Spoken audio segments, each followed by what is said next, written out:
hoping that you're now out of your bed and onto business today. And speaking of business, the government has launched a web portal where the public can now engage the Ministry of Lands, and this is to curb fraudulent transactions. Many people have been engaging with land agents who have actually in most cases turned out to be fraudsters. So to curb this, the government has launched a land portal that you and I can actually use, we can actually visit using our smartphones so as to engage the lands ministry. If that's not a nice way to start this day, I don't know what is.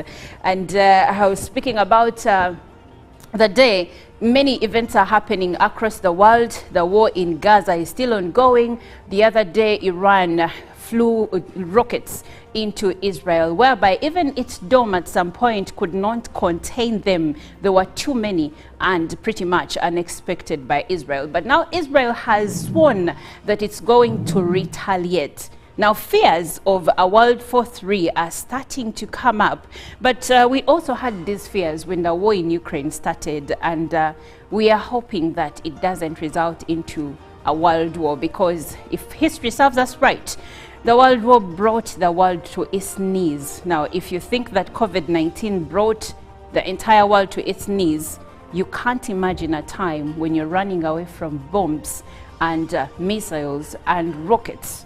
No one would want that. But anyway, we keep watching the events in Gaza, the events in Israel, the events in Ukraine, to see if there can be an end to these wars. You can't imagine. The war in Gaza has actually been ongoing for close to a year. It started on the 7th when Hamas launched rockets into Israel, and then there was a retaliation, and now as we speak, tens of thousands of people have died and over 40,000 people have been injured, and then others were taken captives and the families are still calling for their release. Sad news, sad state of affairs. But let's get into the day and see how we can move on, and there is no better way to start that other than by checking on the gentleman that I work with. Good morning, Jerome. Good morning to you. You look lit. Thank it's you very giving. Much. It's a Thursday. Okay.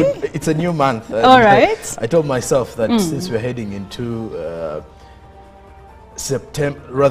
November and December, yes, it's high time I started speaking money as a revelation unto myself, or I project that kind of spirit to attack me, and I think I'm on the right trajectory. Spirit of too much money, please attack Sonko. But that said, yes. You are dressed like someone who is, you know, these women who have made their money, and it's an early Thursday morning. They're going for golf. Oh, wow. And taking some coffee.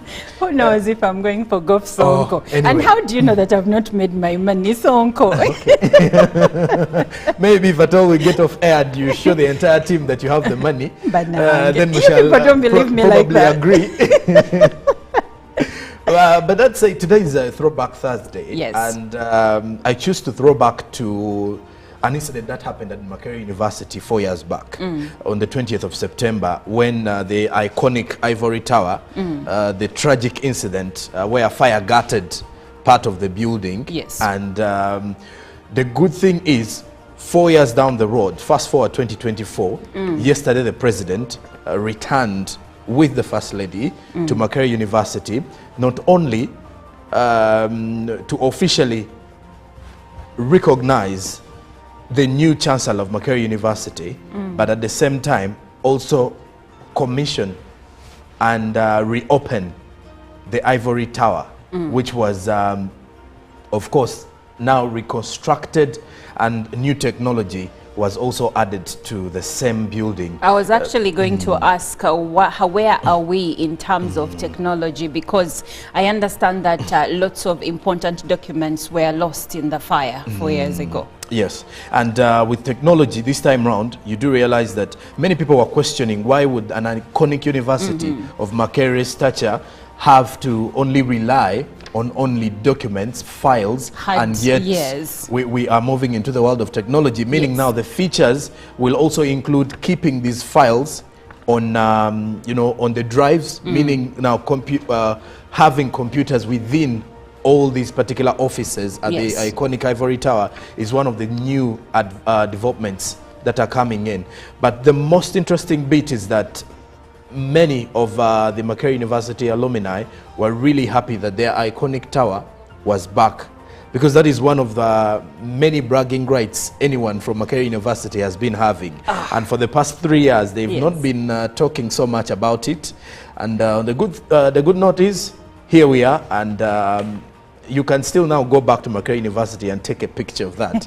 And regain your bragging rights. Well, Mr. Chirabo Onyonyintono, good morning today. Good morning. How are you? I'm very fine. Did you go to Makerere University? No. Ah, okay. I thought So you were one of the people who want the bragging who rights was going back. to brag? No. Another one, not Makerere. But I'm happy that, you see, the Ivory Tower has so much history of Uganda. Yes. And it being restored in its architectural appearance, is one thing that is very valuable to our country. And of course, like you said, to many that went through, someone will not even say Makerere, they'll say, I was at the Ivory Tower, the iconic Ivory Tower, and just understand what they're talking about. But that is the actual building that brings out that very meaning of it. Now, earlier on, you talked about fears of Third World War. Yes. But yesterday I took time to read, analyze if we can really have the Third World War. When we had the Russia-Ukraine issue, people are talking about Third World War. Now, when we have what is happening, first of all, the Gaza, Israel has been there for a long time. Someone was taking us even to the ancient days of the Bible. Now, if you look at history like the non-aligned movement, how some countries said, for us we shall neither belong to any of the sides. Recently, when we had the Russia-Ukraine, which is still going on, many countries never showed their sides. They said we shall not belong to Russia, we shall not belong to Ukraine, we choose to be, not to align ourselves to any of this. And I want to believe the world has learned. The world has learned that we may never have a Third World War. Maybe it will be in the era of technology, viruses, but guns and bullets, that's a fear I found out that we can no longer have again. The African continent will come and say, this is not our thing. But Robert, when you say we can no longer, I think we are, to a degree, don't you think that maybe we are trying to convince ourselves that it's not possible? Because I would ask you, why then are countries amassing all this weaponry? You look at countries like North Korea with their missiles, you look at Russia itself, you look at even the European Union. All these countries and the United States are amassing weaponry at a very sophisticated basically level. So when you say we cannot, the question is, who are all these guns, the missiles, and all these sophisticated weapons? Who are they for? Now, and what are they for? Weapons, for some countries, is a sign of supremacy. Just that if this country has advanced in this area, we have something that is better in case they attack us. But this issue that we have the Far East, we have the Far West, then clashing, you have about 20 countries of this side, then about 20 countries of this side. Countries learned from what happened. Now, briefly coming back home, Oliver, I'm still scared and worried. Yeah. Why? Regarding our coffee. Now, yesterday, the Parliamentary Committee on Agriculture expressed concern that government for this exercise, which people call registration of coffee farmers, but actually we would say the national registration of coffee value chain, they had requested for 35 billion shillings. And we have a deadline of 31st or 30th December this very year. Now, guess what was given to them? 13.5 billion. Now, the honorable members of parliament are saying this money is not enough. It can't carry out this exercise.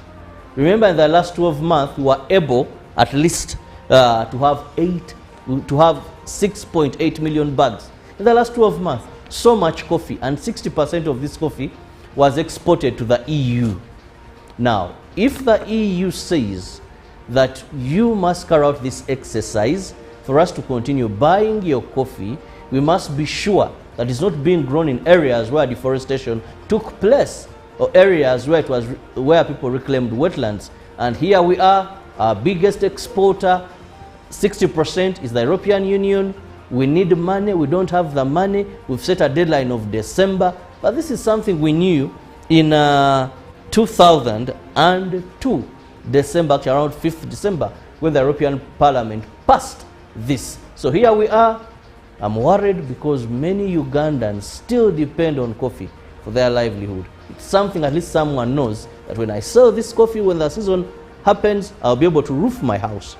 I'll be able to buy a car. I'll be able to pay school fees. It is a sad state of affairs, and we will wait and see what is going to happen come 30th December, and whether or not there will be an extension, and whether or not the funds will be raised. But now we are going to launch into our local news, and before we do that, later on at 7 we will be speaking to Jacqueline Babonerao, who is an eye specialist, and we'll be talking matters raising awareness about the importance of eye health. So if you're a blind person living with a disability of the eyes like myself, this is a conversation you'd like to be a part of. But before we do that, let's get into the news.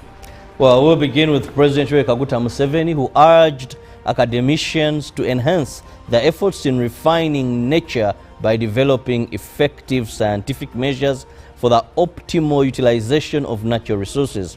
He made this statement while commissioning the reconstructed iconic main building of Makerere University, which caught fire in 2020. President Museveni commissioned the reconstructed iconic ivory tower at Makerere University. The main building suffered significant damage from a fire on December 20th, 2020. The president also installed Dr. Crispus Walter Chiyonga as the new Chancellor of Makerere University. Museveni encouraged university scientists to boost the refining of the country's mineral resources. The president expressed support for the university's proposal to establish a road construction unit. Dr. Chiyonga committed to aiding the university's management in advancing the country's transformational agenda and benefiting Africa as a whole. The First Lady, also the Minister for Education and Sports, highlighted that the interior design harmonized modern technological demands with traditional element in it. The reconstruction project costed government 21 billion shillings. The university management commits to establishment of a memorial museum reflecting the country's liberation journey. The university management announced plans to establish a memorial museum to reflect the country's liberation journey and commended government for the financial support in renovating residence halls. However, they called for increased funding to address salary disparities among academic staff. Professor Nawangwe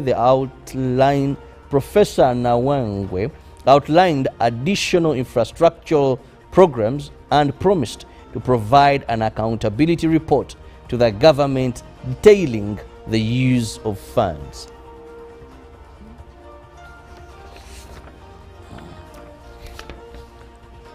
The Parliamentary Committee on Legal and Parliamentary Affairs has initiated a scrutiny of the Administration of Parliament Amendment Bill 2024. The bill seeks to change the way the Leader of Opposition is elected. Mityana South Member of Parliament Richard Lumu introduced 4 more clauses to the bill during the first appearance with the MPs. The members on the Committee on Legal wanted to understand how the proposed election of the Leader of Opposition by the members of opposition in Parliament will be conducted without participation of the full House. More queries kept coming in from the legal minds, which prompted MP Lumu to ask for time and respond in writing.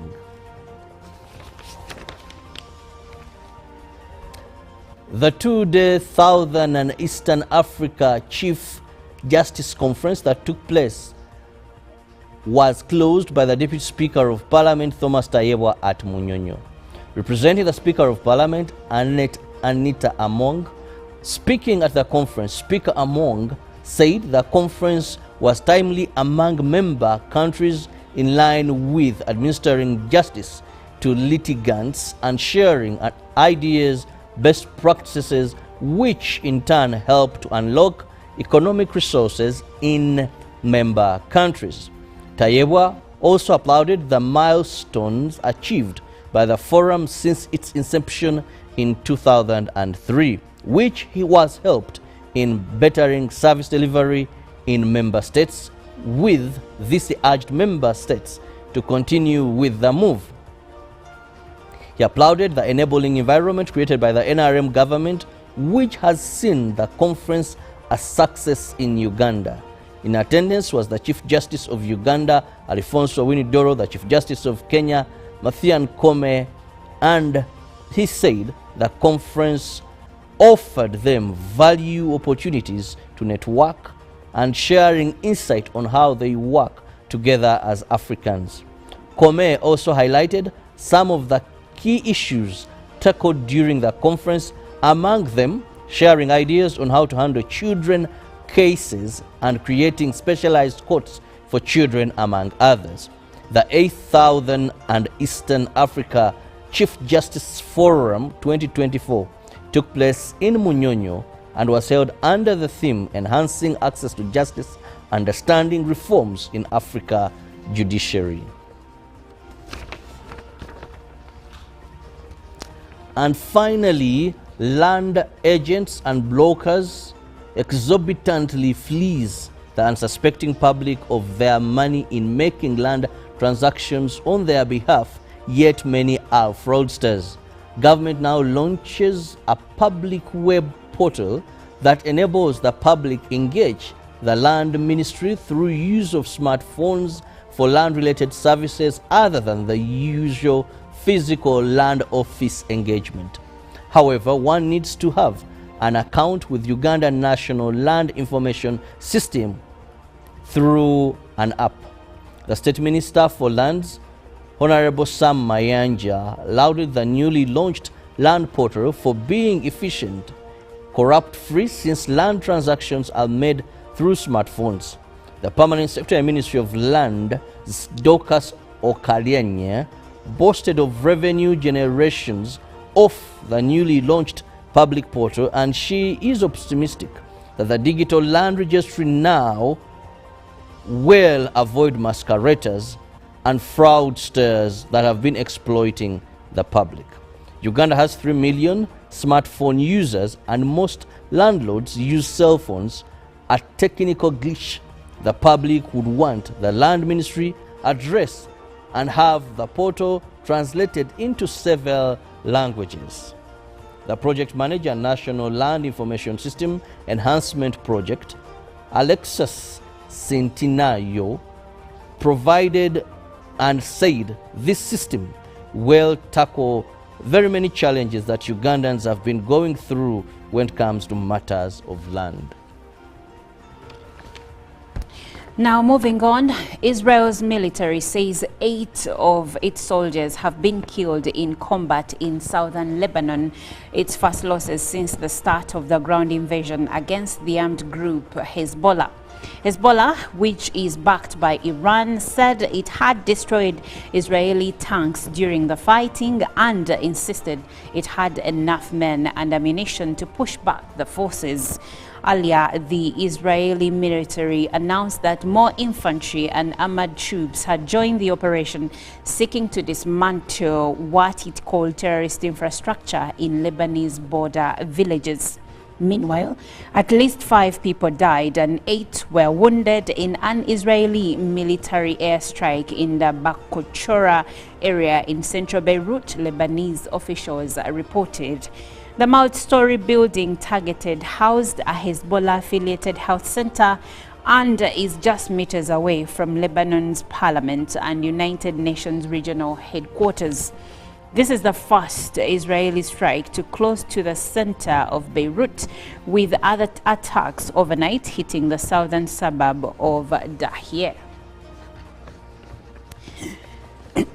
Now, moving to the United States, a federal judge in the United States has made public new evidence against Donald Trump in an ongoing election subversion case in Washington, D.C.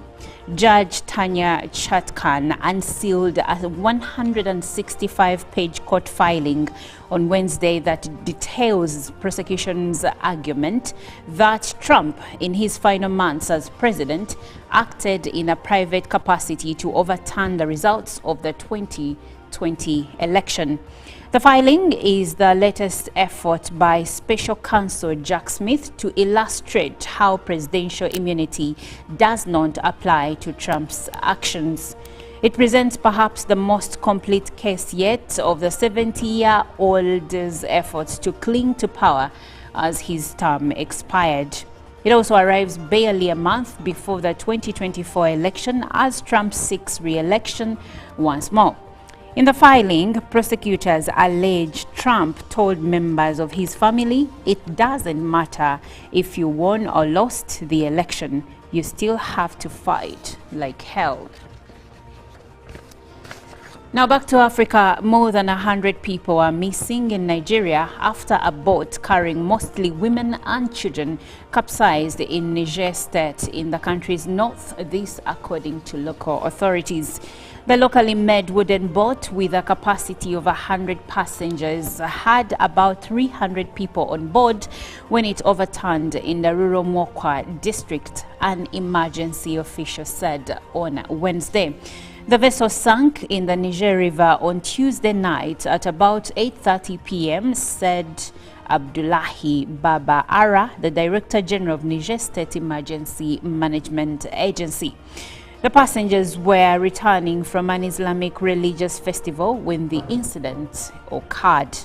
Rescue workers and volunteers from Mokwa local government area had rescued 150 people, Baba Ara said early on Wednesday. The search and rescue operation is still ongoing to locate more survivors, this according to Nsema Head, as they added in a statement. Later in the day, Nigerian news outlet Punch quoted Baba Ara saying that 9 bodies had been recovered. Also, that state of affairs coming in from our brothers in Nigeria, and we hope that there will be more survivors. But now let's look at what we have in the dailies. Well, according to the New Vision, this Thursday, government unveils digital app for land titles, and the system is to curb corruption, according to the minister, as also USA sanctions more senior police officers. 4 of those have been sanctioned as President Museveni exempts local contractors from bank guarantees. And then in matters public safety, minister speaks out on digital number plates as Museveni opens rebuilt Ivory Tower at Makerere, the pictorial of the President and the First Lady at the reopening, the opening of the rebuilt Ivory Tower yesterday. Then the Daily Monitor, gold racket steals envoys 900 million shillings. Not immune, a top diplomat of Uganda to a Middle East country may have had diplomatic immunity on many things, but fraudsters, after the investigation on how a cartel fleeced a German nation of billions of shillings, it emerged that an envoy was also in tears over a similar incident. Now, new online land system to check fraudsters, according to the Daily Monitor. Also, there is a bill to elect the leader of opposition, and it has rubbed opposition the wrong way.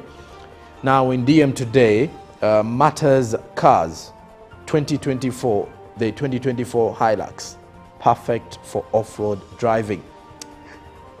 Now, also, there is demand for IDs for wedding, and it has now brewed storm as more than 200 sent home as the merger of agencies takes shape. Now, back more elegant, Makerere Ivory Tower rises from the ashes. Is a pictorial of the Ivory Tower, which was officially reopened once more as the US sanctions 4 police officers over rights abuses. Now to Kenya, the Daily Nation, shift nightmare. Doctors cannot treat patients before getting clearance from Social Health Authority as Kenya is transitioning in terms of their health insurance. Now, also, city lawyer sues Truecaller for violating data protection law as puzzle of broke counties with 42 billion shillings in accounts, and matters impeachment. Kericho MCA's vote to send Motai parking as an outrage over 7-year term for president is also up and running in Kenya. Then inside, members of parliament plot to scuttle Rigathi's defense. More of that is in the Daily Nation now. Lastly, from the Citizen in Tanzania, new gold prices, what is at stake? As 4 new cashew processing plants are also in the pipeline in Tanzania. Then Matters Business Week, intra-African trade projected to reach $6.7 trillion by 2030 as increased local output slashes fertilizer imports. Then also, Kenya Deputy President now faces graft claims.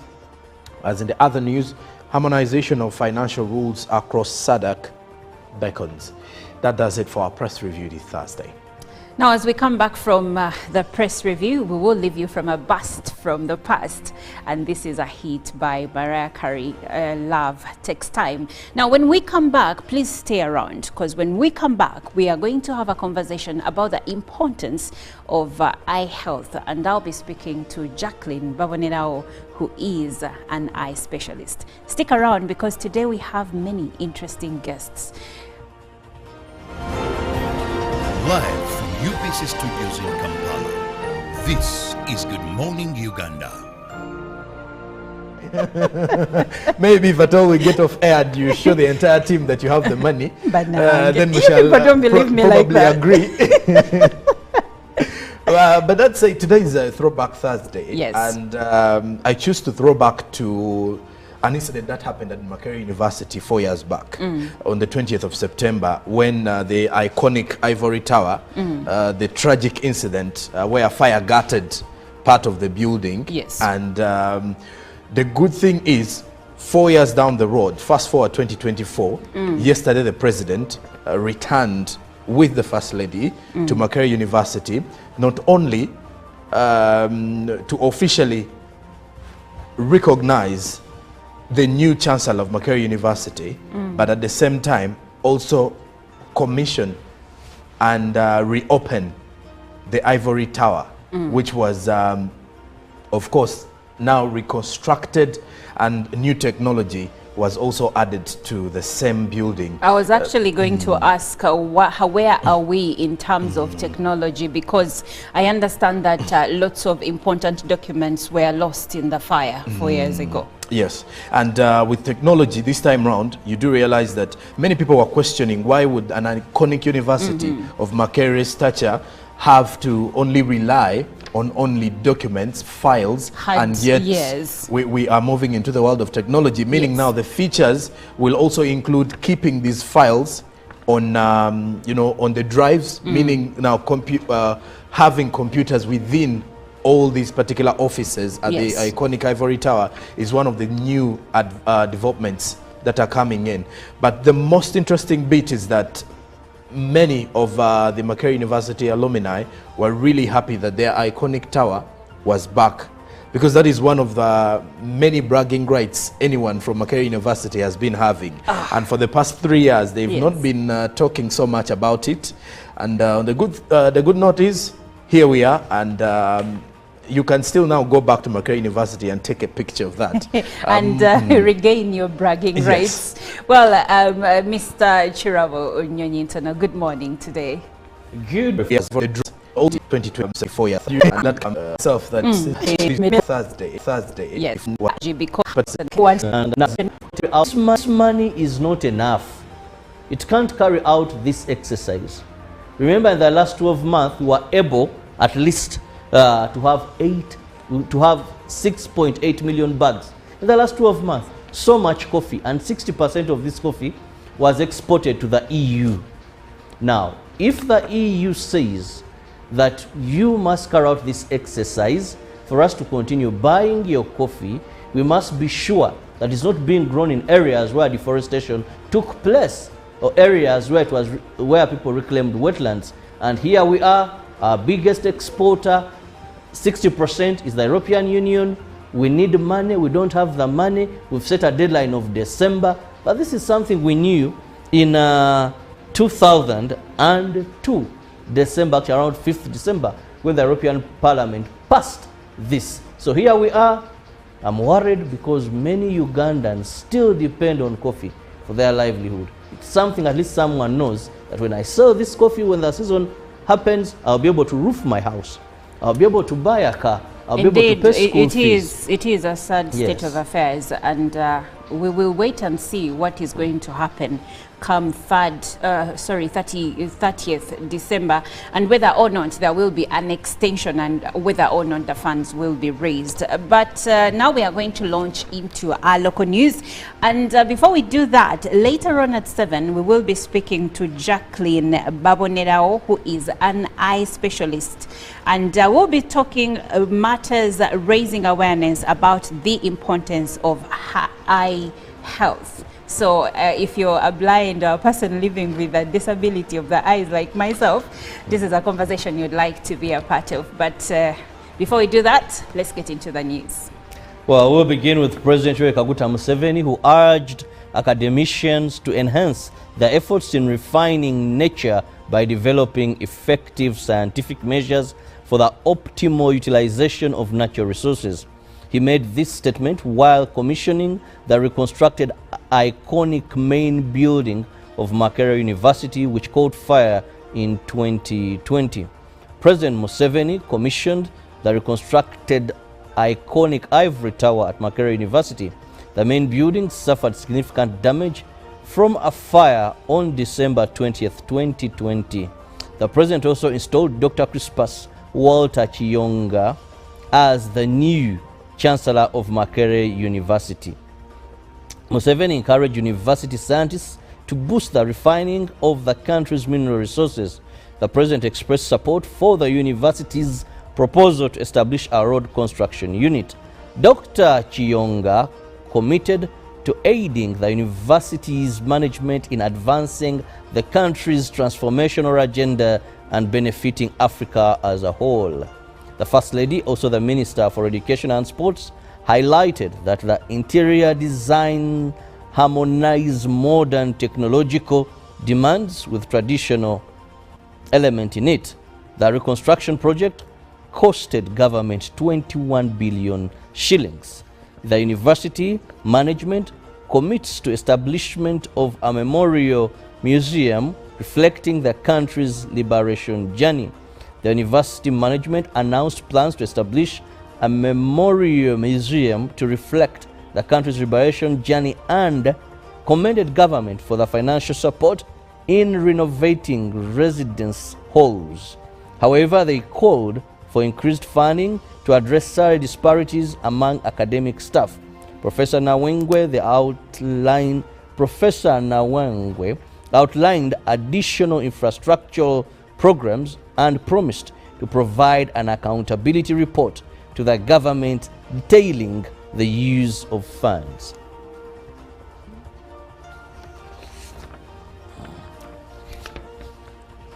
The Parliamentary Committee on Legal and Parliamentary Affairs has initiated a scrutiny of the Administration of Parliament Amendment Bill 2024. The bill seeks to change the way the Leader of Opposition is elected. Mityana South Member of Parliament Richard Lumu introduced 4 more clauses to the bill during the first appearance with the MPs. The members on the Committee on Legal wanted to understand how the proposed election of the Leader of Opposition by the members of opposition in Parliament will be conducted without participation of the full House. More queries?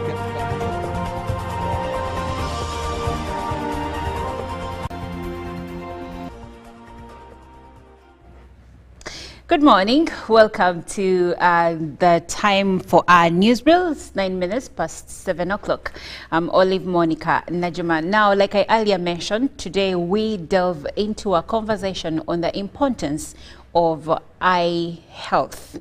And for many people, when they see you wearing glasses, some people think that you're blind, you cannot see, but you can see, though it's still important for all of us to embrace eye health, because today you might actually not need glasses and tomorrow you might. But actually eye care problems or eye problems eye health problems go far beyond wearing glasses. I'll give you an example. Wearing glasses is basically bending light. The glasses, the lenses that we wear help us to bend light accordingly. And sometimes it's because of the light that you cannot see far and you're short-sighted, or that you cannot see close, so you are long-sighted. All right? So because of that, opticians find ways of bending light using lenses that they put in the glasses for us to be able to see. But when you speak about eye health, it goes far beyond the glasses. Actually, wearing the glasses is the easy part. But then there are different eye health problems, and we will delve into those problems when I'm joined by an eye specialist, who is Jacqueline Babonerawo from La Paix Eye Center. But for now, let's look at why it is important for you to care for your eyes. For instance, it's important for you to take care of your eyes so that you can have at least early detection of disease.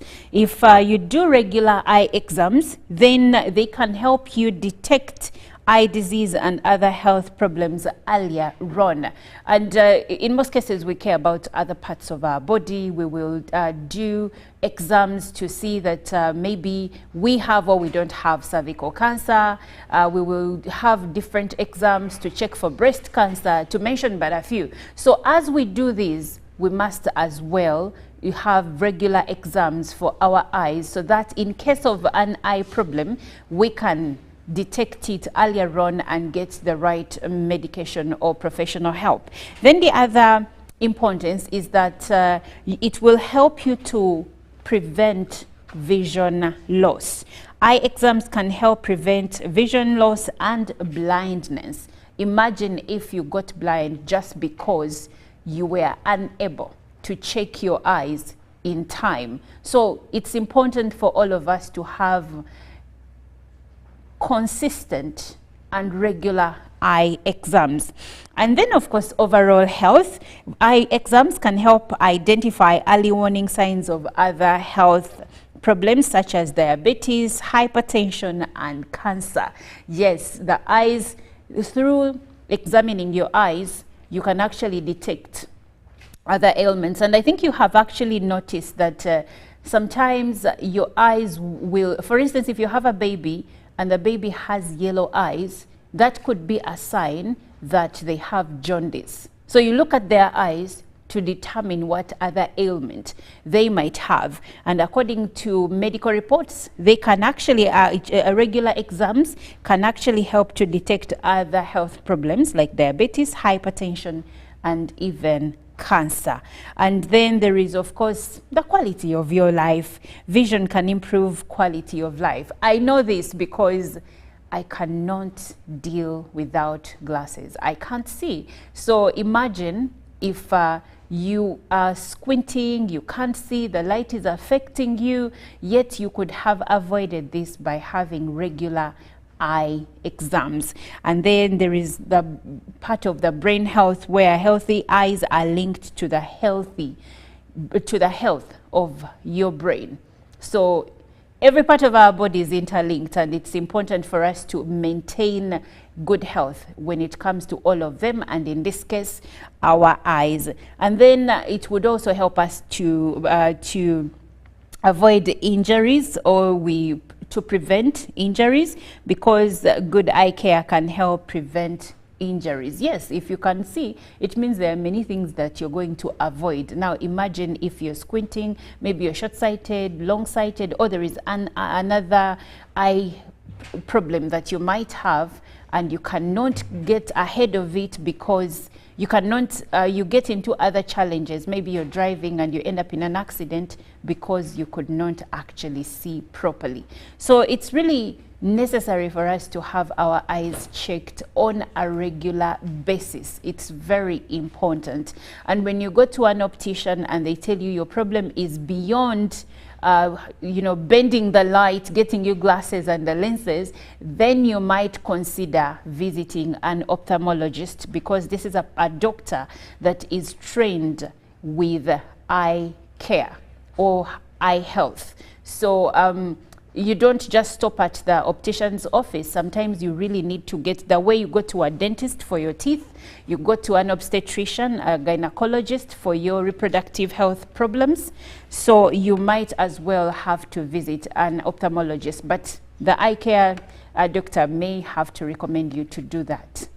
So yeah, like we said, we will be delving into matters eye health. And why are we doing this? It is because on the 10th of October, we will be commemorating the Eye Care Health Day, and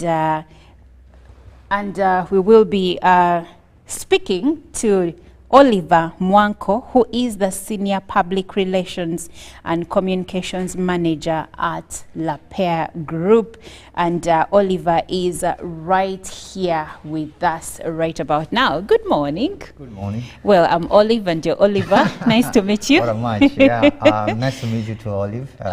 Yeah, I think it's my first time. Do you have eye problems? If I have eye issues, not particularly. Hey, lucky you. Eventually. You're yeah, very... I would consider myself lucky, but I like fashion. So eyeglasses, for me, I use them as a tool for fashion, yeah. Okay. Yes, please. All right, so you're the people who are always sporting the latest. Yes, the latest trending cliche fashion, you know, trends that are going on, especially the eyewears. Yes, you can say that. Okay. Yeah. Now, before we get into our conversation, tell us about Lapere Eye Care Group. Yeah, Lapere is a Pan-African eyewear brand, and that started, you know, operations in Kenya. That was in 2018. And since then, we have expanded to about 7 countries across Africa. And today, we're in Uganda, Cote d'Ivoire, Burkina Faso, Mali, Benin, Togo. Yeah. So eventually, Lapere is revolutionizing access to eye care in Africa by providing people with free eye tests across the continent, and also, yeah, very, very, yes, affordable eyeglasses, yeah. Okay. All right. Now, on come 10th October, yes, please. We will be commemorating the World Sight Day. Yes, please. Please tell our audience more about this day and why it is important for us to commemorate it. Yeah, of course. You know, every second Thursday of October, it's the world commemorate the World Sight Day. Okay. And today, lucky for us, it's just maybe coming to one day after our independence here in Uganda. Right. So that will be on 10th. And we're looking forward to it. And the World Sight Day is, it was created by the International Agency of Prevention of Blindness, that is IAPB, which, you know, specify into, you know, the ability for the people to come across and eventually create awareness around different topics. Yes. And for this year, we are looking at now, you know, love your eyes for kids. That's the theme for this year. So our focus is maintaining good eyesight for the kids, knowing the fact that, you know, by the year 2050, eventually it is estimated that half of the world population will be myopic. And why is that? Yes, that being said, you know, we have a tremendous increase in terms of usage of mobile phones and screens, especially among kids. And, you know, that not allowing them, they are not getting used to only, you know, nearby activities. And that really imposing a certain lifestyle to them.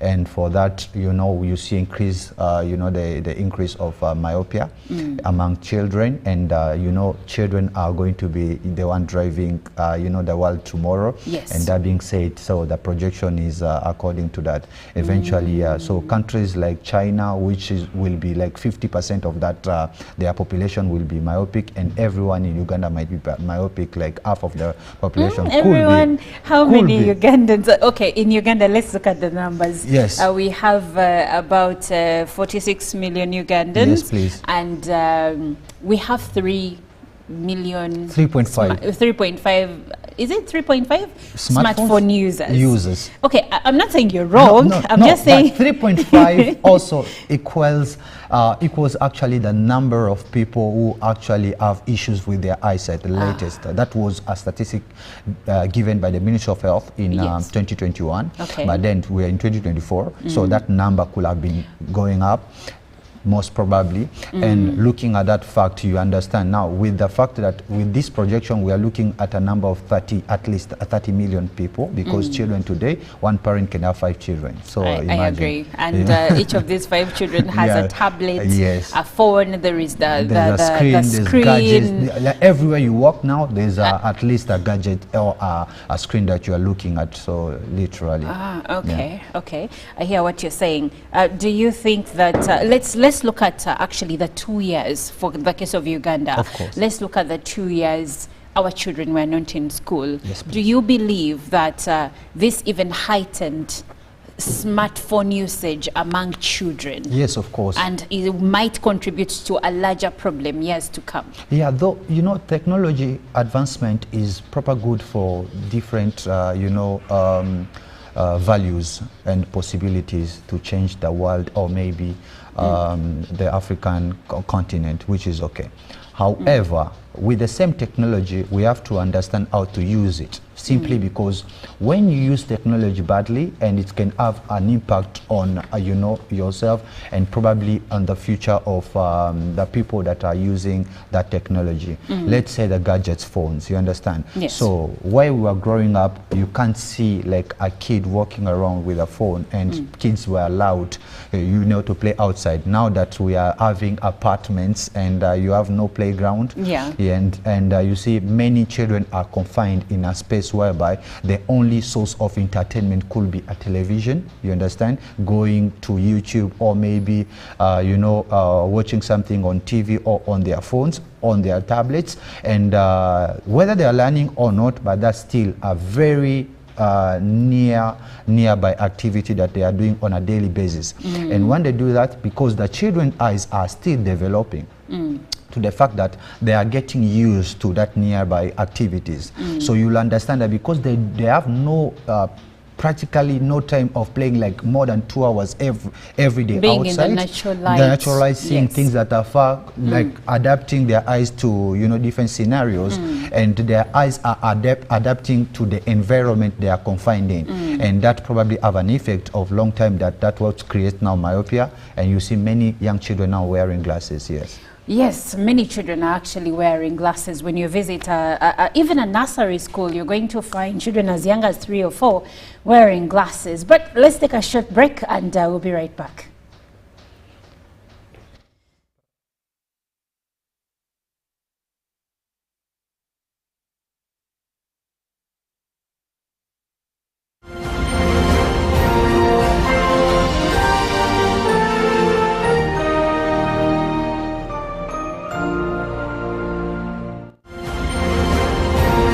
Live from UBC Studios in Kampala, this is Good Morning Uganda.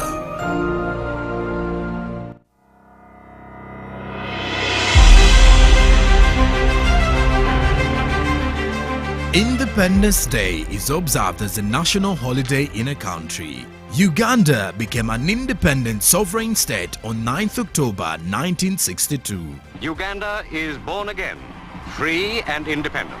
This event holds an important position in the history of Uganda as it marks the country's freedom to self-rule from its colonial masters. Uganda and the people have made significant strides in 62 years, like improvement in economic growth, education, agriculture, peace, prosperity and political stability. This year's 62nd celebrations will be held under the theme Independence Day, a recommitment to secure and fortify our destiny. Join us on Wednesday, 9th October 2024 at Busiko Teachers Demonstration Primary School grounds, Masafu Town Council, Busia District, as we relay the celebrations live on UBC TV. Inspiring Uganda.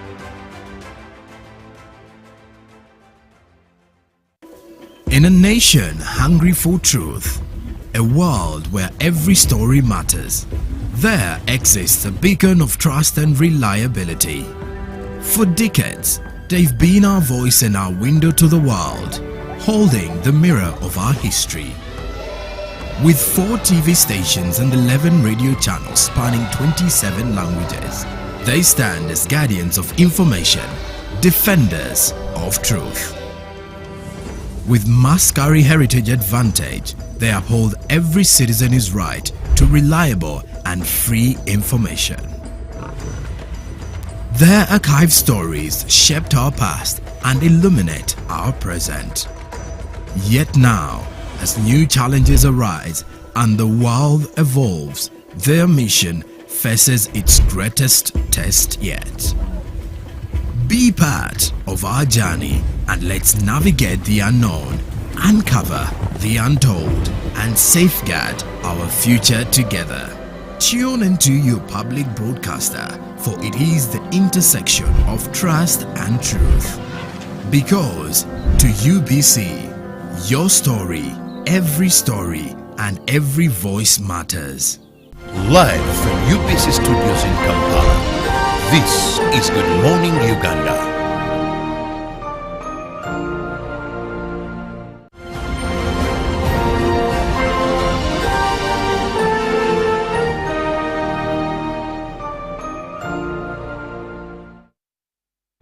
Welcome back, and we are still on the conversation of creating awareness for good eye health. And Jacqueline Babonera has joined us. Good morning, Jacqueline. Good morning. How are you? I'm very good. I'm doing so good. It's a very beautiful morning to the viewer of UBC TV this morning. So nice to share with us about our eye health, especially amongst children. Amongst children. And Jacqueline is an eye specialist from La Paix. Now, we have already shared about La Paix. They provide eye care services at an affordable price, and they will tell us more about where you can find them and what affordable really means. It could be affordable, it's 500,000. So they will tell us what affordable really means. But I'm excited to have you. And I'd started the conversation with Oliver, who told us about World Sight Day, and the theme for this year being Love Your Eyes, especially for kids. And he did mention some of the factors that are affecting our children and why. Which year did you say, Oliver?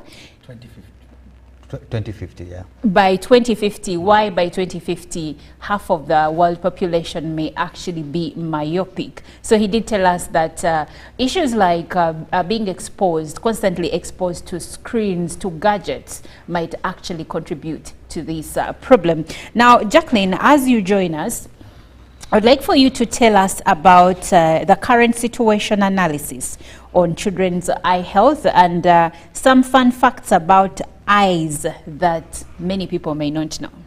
Now, currently, just like the way Oliver said, my colleague,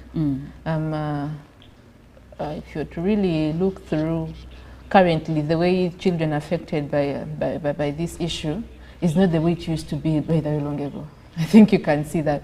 So it is projected that by 2050, if these interventions are not really put in place, it is likely we may have around 450 million children having eye issues. Or they may really need interventions using spectacles or any other interventions. But if we really don't put this into practice, the number may even go beyond that. So I must say, you find like maybe in every home there is likely going to be a child affected by one of any of those refractive errors, especially myopia. So I must say the numbers are increasing. And that is why I think IAPB and WHO really chose to focus on the children this year. Some of the facts are, people think, people say they think when a person wears glasses, they may never get off them. People think it is not right for me to give my child at an early age glasses because they will never see again without them, which is not right. By the time me, the specialist, chooses to give your child glasses, it means I've found it necessary for them to have these glasses. So my fellow parents outside there, our teachers, please, if the doctor recommends the glasses for the child, let them be given to them. If interventions like, say, surgeries are recommended for these children, please let us have the surgeries done. Just that. You see? Some of these myths in the villages, they are really not real. Some people think when I put this and this, when I put urine, my child will be better. Yeah. People are putting urine in their eyes. Even cow dung. Very many herbs are being put in the eyes, and we feel that will work better than medical interventions, which are not really good. Let us love our eyes, my dears. Love that vision, because I think my colleague told us earlier, 90% of what we do, our day-to-day activities, we entirely rely on our eyes.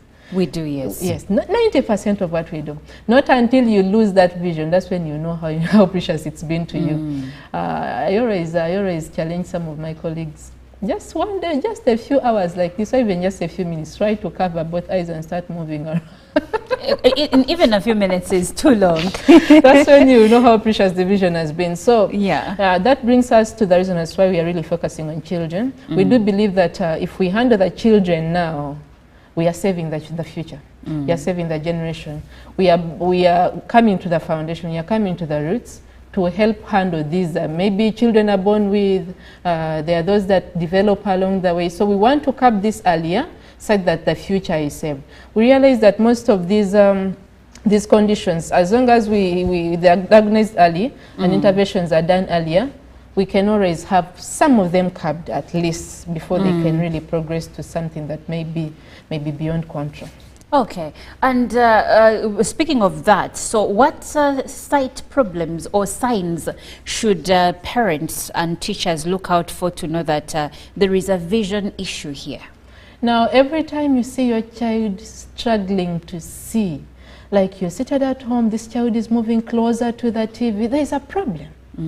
Ideally, children before they leave there, between 0 and 8 years, the eye is still developing. So if the eye is developing between that, and it is developing, but we all know children are born with a degree of long-sightedness. They are born long-sighted, but if you find your child moving closer to the TV, you know there is a problem. You give these children who join school maybe 3 years, they've already joined baby class, kindergarten, and you give them something, maybe cartoons to see, you just give them a phone maybe to watch Cocomelon, and then they watch from so close, there is a problem, my dear.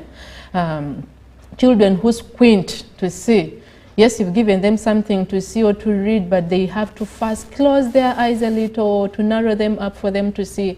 There's a problem, my dear fellow parent or teacher. Children who complain of headaches consistently, headache. Where? Because the headaches, different headaches mean something different. Surely. So when it's related to the eyes, where is the headache? It is normally frontal, here, or this. Okay. Yes.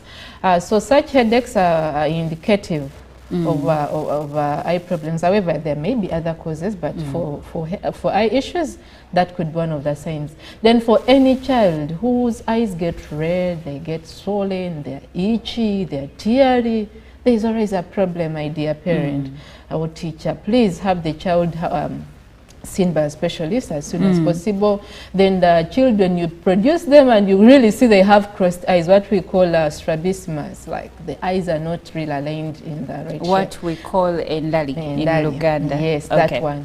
So when you see such a child, don't take it like normally. You know, someone told me when they see such a thing, they assume just the way a person could be born lame, like maybe one leg is facing the other side. But in this case, for such a child, if interventions are done earlier, that is something that is that can be corrected. Save this child's future. This child is going to grow up with low self-esteem just because of that. So if you see such a thing, let the child's eyes be worked on as soon as possible. Then there are some things by that we take as minor. You produce a child, the child has yellow eyes and you think it is normal. It is not normal. Anything that is deviating from normal, however small it is, please seek medical intervention. I've had parents who say, Musao, my child at night, the eyes look like for a pussycat, they be lighting. I know they take things like lightly, but it is not something like. You'll be there when the child is battling with a retinoblastoma, like a cancer of the eye, and you're taking it so lightly. So some of these things may seem so minor, but when you produce a child and then one eye may be bigger or protruding, how sure that this child is not suffering a tumor behind there? And then you take it like, yeah, man, just lame, like my child is just lame. The one eye is bigger than the other. At least let us say the child is lame, but when we are sure there is no tumor behind there. So my advice to the parents or teachers outside there, in case you see any of these things happening to the child in class, you see you put the child just far or 3 desks further, the child is they are writing wrong things, they can't, just be concerned a little. At least tell the parent, let these eyes be seen as fast as possible. Then also some children can they will tell you, I don't see well, I really don't see well, I really see like there is smoke, I see like I can't see well. Just know there is a problem. There is a problem. Yes. Well, it is a lot, but I believe that Jacqueline has covered pretty much most of the baselines that you must look at, the signs to know that maybe this is the moment when I need to seek professional help regarding my child's sight. Now, let's go back to World Sight Day, Oliver. Yes, please. I'm curious to know what specific activities La Pair has planned for us for that day. Where are the activities taking place, and who is supposed to be there? Myself, who is, they call me blind sometimes, though I'm not. Or even people like, as in you people, you just wake up and you can see. How do you do that?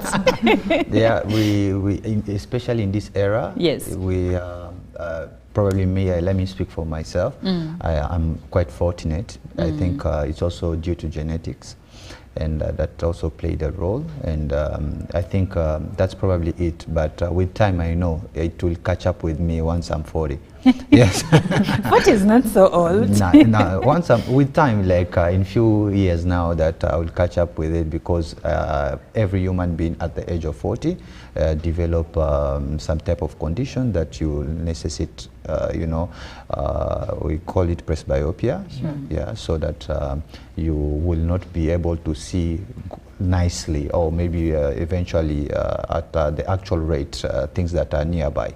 So that's why you see people who are above 40, they tend to push their phones, or maybe when reading the newspaper, they tend to put it.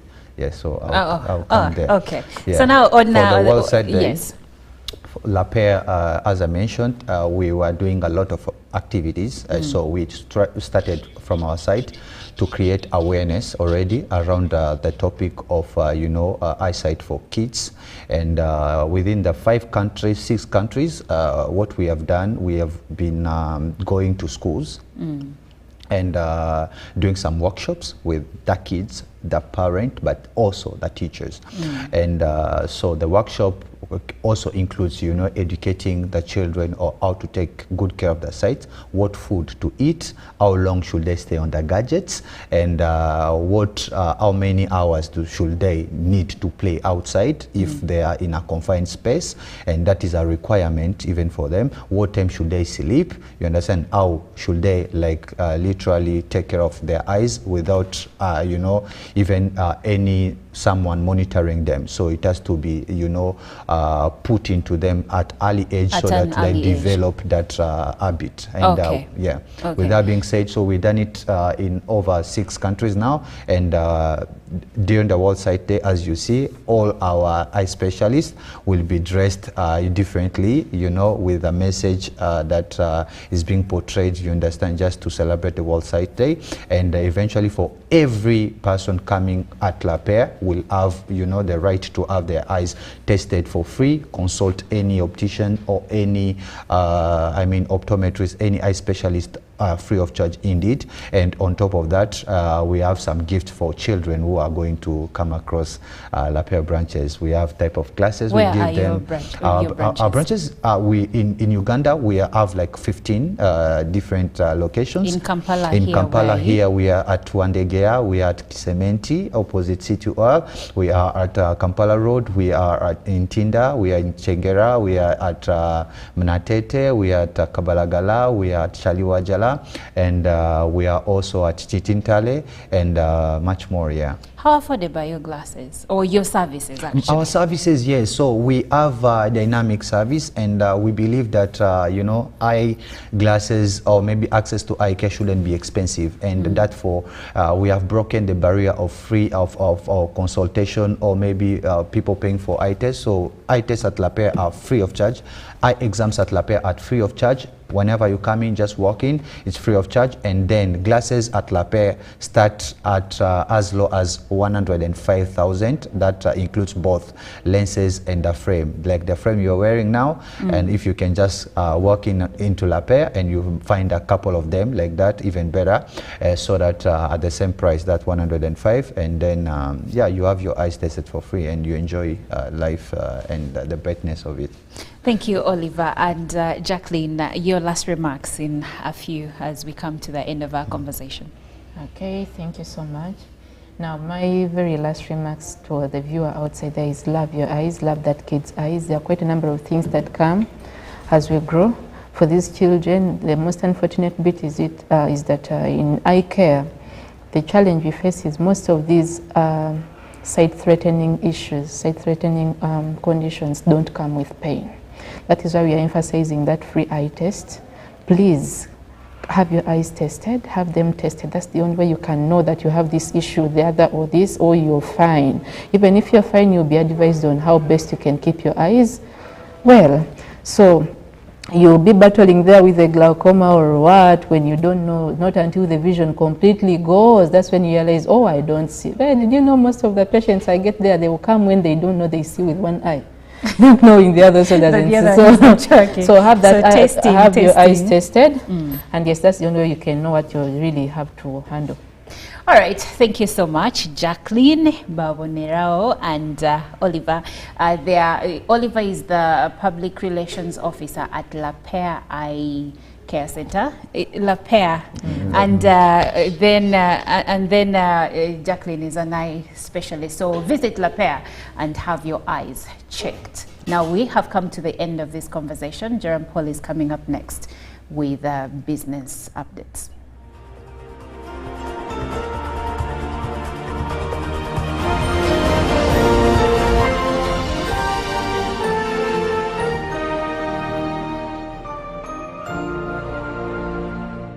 Live from UBC Studios in Kampala, this is Good Morning Uganda.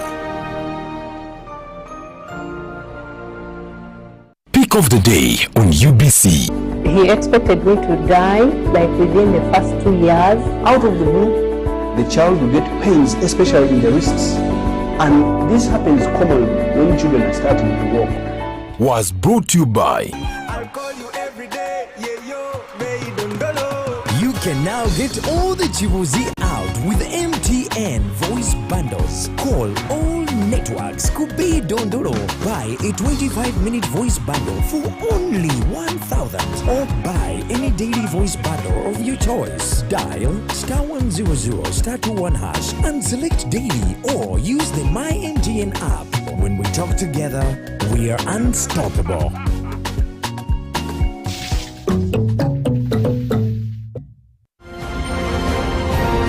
Live from UBC Studios in Kampala, this is Good Morning Uganda.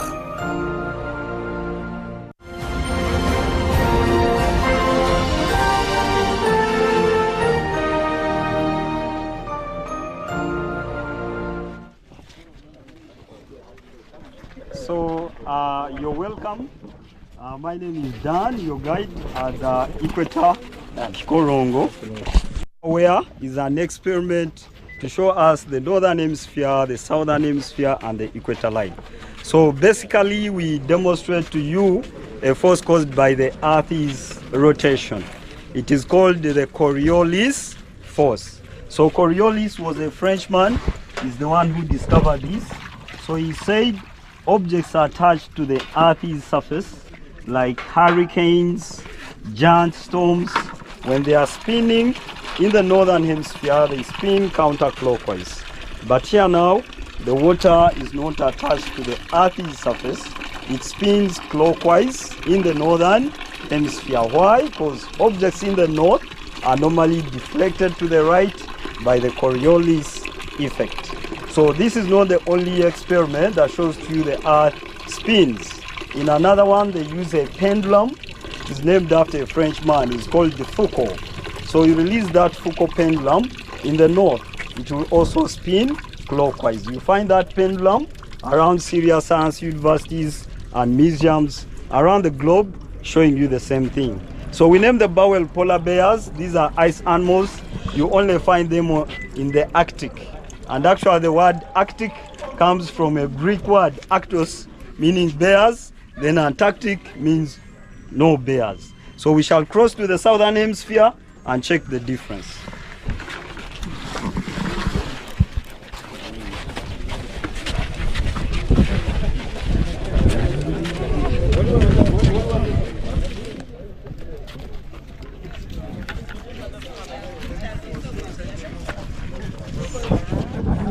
So we have a stock over here. So right here we have preserved snakes. This is our moving museums. When some of you may ask why do we have a dead specimen. When the death is natural and when something dies, you can maintain it for educational purposes. So we have these preserved snakes in here. This liquid is formaldehyde. It preserves dead bodies. Therefore, they cannot rot. They will stay like this. So why do we have them? We do sell black stones. When you're hit by a snake, a scorpion, you cut on the bitten limb, you apply it. It will stick like magnet, then absorb the venom. So some people say it is a myth, but it is not. When you take poisoned food, you run to hospital, they will give you activated charcoal tablets. So charcoal is medicine. So that the science of the charcoal is adsorption. And this is the Blackstone also uses adsorption. However, this is for external use and activated charcoal is for internal use. So we sell it 50,000. You have it in your household. You can be a doctor to anyone else. So we go to the south. Yes, you buy. Hey, very cool.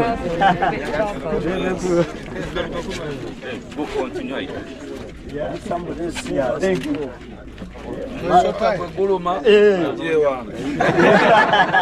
So we continue to the south. Make sure you're bitten by one. Yes.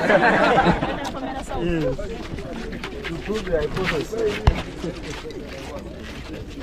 So now you are welcome to the land of penguins. So these penguins are also ice animals like bears. But penguins stay on the South Pole and bears on the North Pole. That's how amazing God is. They are all ice animals but stay on opposite direction. So let us see what will happen right in the south. So we stabilize the water, then let it spin. So as it spins, it will form a vortex in the middle. That circle in the middle is called the vortex. So when you put the leaf, now you see it go counter-clockwise. So that tells you cross from the north, you are now in the southern hemisphere. So the Coriolis effect applies to aeroplanes, bullets, rockets, missiles, artillery. Aeroplanes in the north veer to the right, in the south they veer to the left. It's called a jet stream. So aeroplanes never go in a straight line. Likewise, you shoot a bullet long range in the north, it sways to the right. In the south, it sways to the left. So snipers will tell you to hit your target, you need to know the hemisphere for you to get a proper trajectory. So it applies even to rockets. Most of them are launched closer to the equator. And the equator rockets go faster and straight, but far away they are deflected from the target. That's why, for example, in Europe, their launching station is in South America. The station is called French Guiana. And for Americans, they chose Florida and Texas. Those states are closer to the equator than the rest. So we go to the equator and see what will happen. Yes, equator line.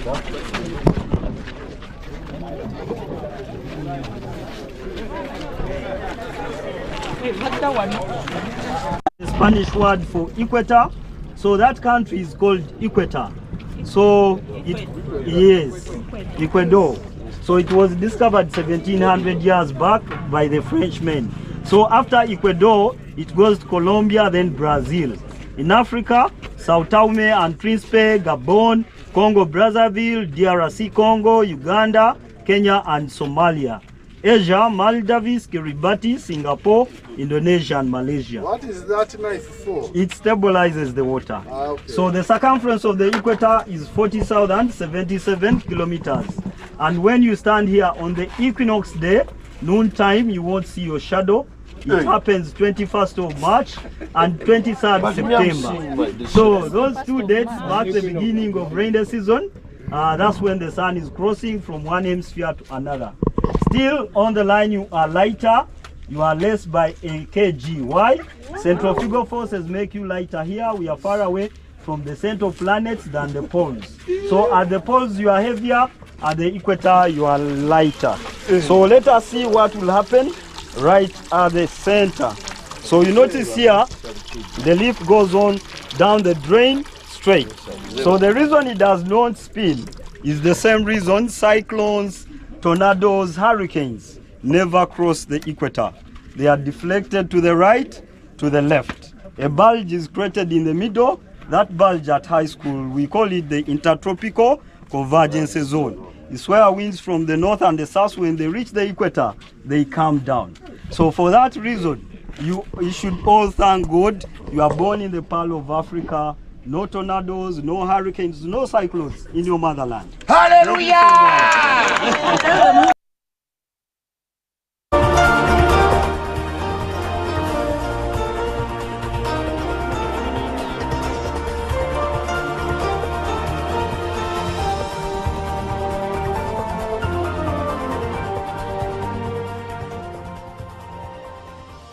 I'll definitely take the last part with me. We should be thankful we were born in the Pearl of Africa. Next week, we shall be celebrating 62 years of independence, and the celebrations will be coming to you live here on your national broadcaster. I'm Joram Paul Sonko. Let's dive into business this morning as we start off with matters trade facilitation, because Trademark Africa is aiming to raise at least $100 million to implement Phase 3 of its activities in Uganda. Now, this is according to Anna Namboze, who is the country director, Uganda and South Sudan. The next phase will focus on greening trade, e-commerce, and fostering inclusivity, among other priorities of Trademark Africa. Now, Trademark Africa has over the years invested millions of dollars in capital-intensive trade, and also looking at making sure that Trademark Africa's Uganda country program, which is now Strategy 3, which runs from 2023 to 2030, is aiming at building a sustainable and inclusive trade on the African continent. Now, Uganda's priorities include supporting the review of the National Export Development Strategy, then there is supporting the non-tariff barrier reporting system, and supporting sectoral government institutions in guiding development and operationalization of MSMEs, and at the same time also creating stakeholder meetings that also aim at strengthening partnerships to facilitate the implementation of Trademark Africa's Phase 3 strategic goals. Now, in addition to a green trade and enhancing e-commerce, the new phase is also prioritizing inclusivity, which is geared around including women, the young people, refugees, persons with disability, to ensure their involvement in trade, to also foster resilient communities. Now, also over the years, the efforts have yielded positive results, according to Monica Hanji, the regional director, Trademark Africa East and Central, as Trademark Africa aims to raise $100 million to implement Stage 3. So far, the organization has secured $40 million. Very critical and very important if you are to look at things to do with inclusivity, opening room for inclusion that sees the young people, that sees the women, that sees persons with disability involved in trade, and not only in local trade, but also cross-border or regional trade. That said, we now turn our focus onto the Uganda Uganda Manufacturers Association Trade Fair that officially kicked off on the 2nd of October 2024. Now, just to throw back to a few memories of the last 29 years of the same fair, many of us who have been through the Ugandan system of education have got the chance to attend one or two of these fairs. Now, at this time, the fair is up and running again. The exhibitors from 28 countries have gathered for the 30th International Trade Fair, the Uganda Manufacturers Association Lugogo Showgrounds. This was confirmed by Eddie Senkumba, the organizing chairman of the trade fair, on the opening day of the exhibition. Over 90% of the exhibitors were present on the first day of the 30th International Trade Fair, which will take place till the 10th of October 2024, which is Thursday next week. Now, MTN Uganda, which is also offering discounts on various products as part of their community give back initiative. There are also other exhibitors who have expressed high expectations and gratitude to the government for providing the platform for them to earn money and also to showcase different services and businesses that they offer. The trade fair will be officially opened by His Excellency Yoweri Kaguta Museveni on the 4th of October 2024. Well, and lastly, we turn our focus on the forex market to see how the Ugandan shilling has been faring on the exchange close of business yesterday. Well, looking at the US dollar, buying was 3,664.41, while selling was 3,674.41. That was opening time. By closing time, the US dollar was buying at 3,666.36, while selling was 3,676.36. Looking at the Great Britain pound, buying was 4,865.62, while selling was 4,878.89. The euro was buying at 4,056.09, while selling was 4,067.15, as the Kenyan shilling was buying at 28.42, while selling at 28.49. The Tanzanian shilling was buying at 1.34 shillings, while selling at 1.35 shillings. The South African rand then 210.58, while selling at 211.16 shillings. Those exchange rates are updated 3 times daily. Now, that does it for business this entire week. I'll be back on Monday to give you more from the world of business. But please do note, this Saturday on the edition in our edition of the Business Roundup, we shall have our focus on the UMA Showgrounds with an extensive programming as well. Good morning. Olive Monica Najuma is here with the traffic updates. Stick around.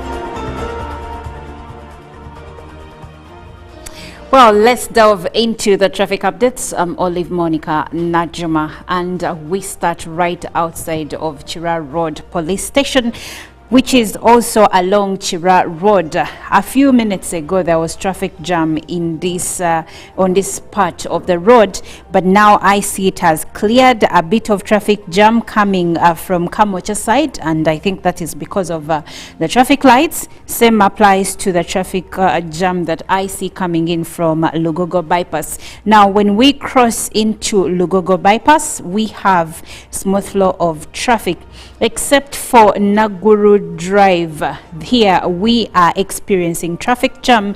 I see that for the biggest stretch, different phases of Naguru Drive have traffic jam that is now being fed into Lugogo Bypass. But the good news is, as you move along Lugogo Bypass, you have smooth flow of traffic, and a bit of traffic coming through still from Mviri Lane, which is not so intense, so you shouldn't lose much time. There is also a bit of traffic jam coming in from Naguru Road, joining the Lugogo Bypass, and here we will experience some bit of traffic. But if you want to use Roscoe Road as a divergent route, you could use that. Now, Upper Kololo Terrace seems to have much traffic going up, and as we continue with it, I see that there is a bit of traffic jam that is also coming through from York Terrace, and Wampeo Avenue also has traffic jam as you go down to join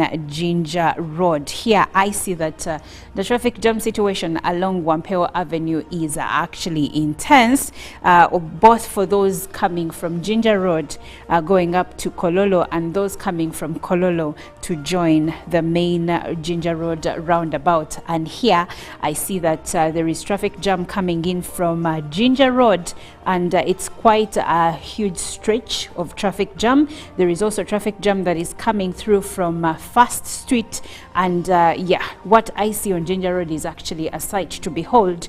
There is intense traffic jam along that entire stretch as you come to the roundabout, and even after the roundabout as you head towards the traffic lights, I see that we have intense traffic jam in this section of the road.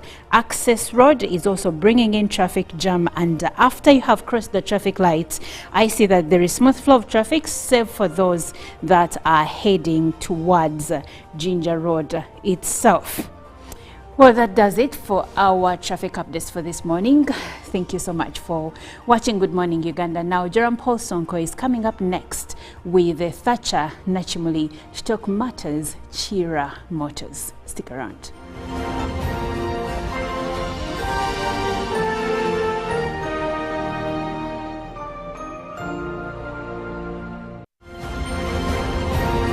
Live from UBC Studios in Kampala, this is Good Morning Uganda.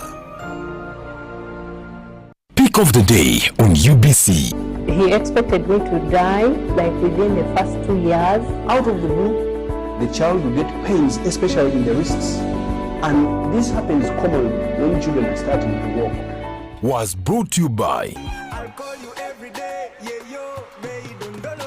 You can now get all the Chibuzi out with MTN voice bundles. Call all networks. Kubei Dondoro. Buy a 25-minute voice bundle for only 1,000. Or buy any daily voice bundle of your choice. Dial *100 *21# and select daily, or use the My MTN app. When we talk together, we are unstoppable.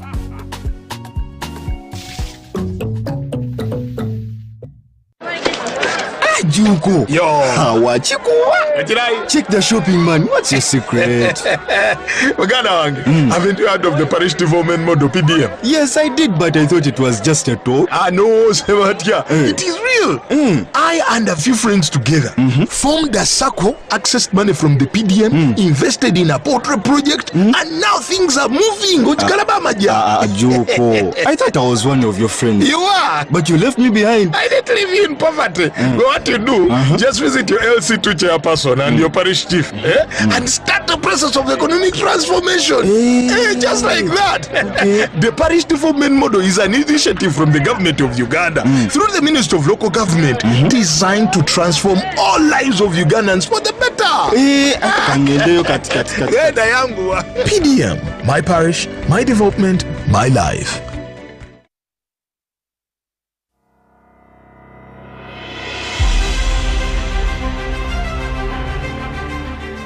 Independence Day is observed as a national holiday in a country. Uganda became an independent sovereign state on 9th October 1962. Uganda is born again, free and independent. This event holds an important position in the history of Uganda as it marks the country's freedom to self-rule from its colonial masters. Uganda and the people have made significant strides in 62 years, like improvement in economic growth, education, agriculture, peace, prosperity and political stability.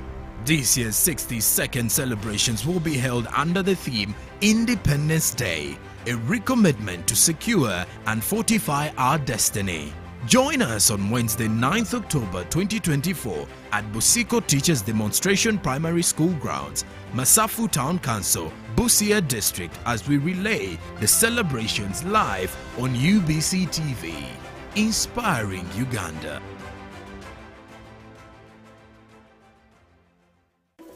In a nation hungry for truth, a world where every story matters, there exists a beacon of trust and reliability.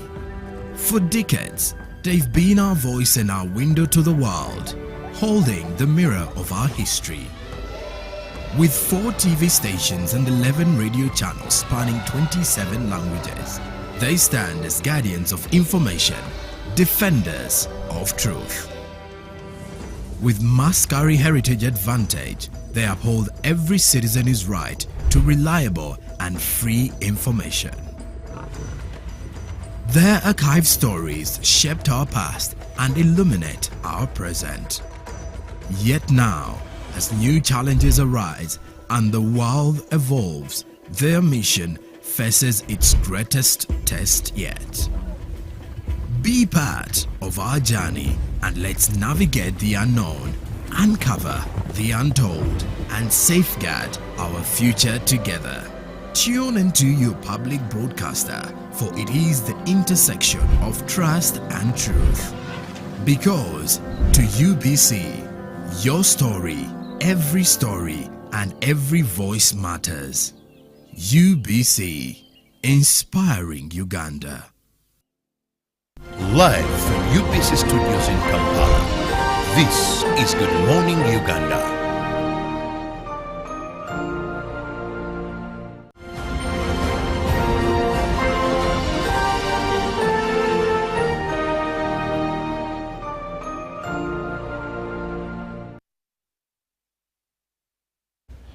Well, good to have your company this morning. Thank you very much for being part of Good Morning Uganda. We're now off to our agenda conversations here on your national broadcaster. It's still a chilly morning here in the capital and some parts of the central region as well. But for all of you who have made it time to wake up and tune into your national broadcaster, we are glad to have you inspired by ourselves.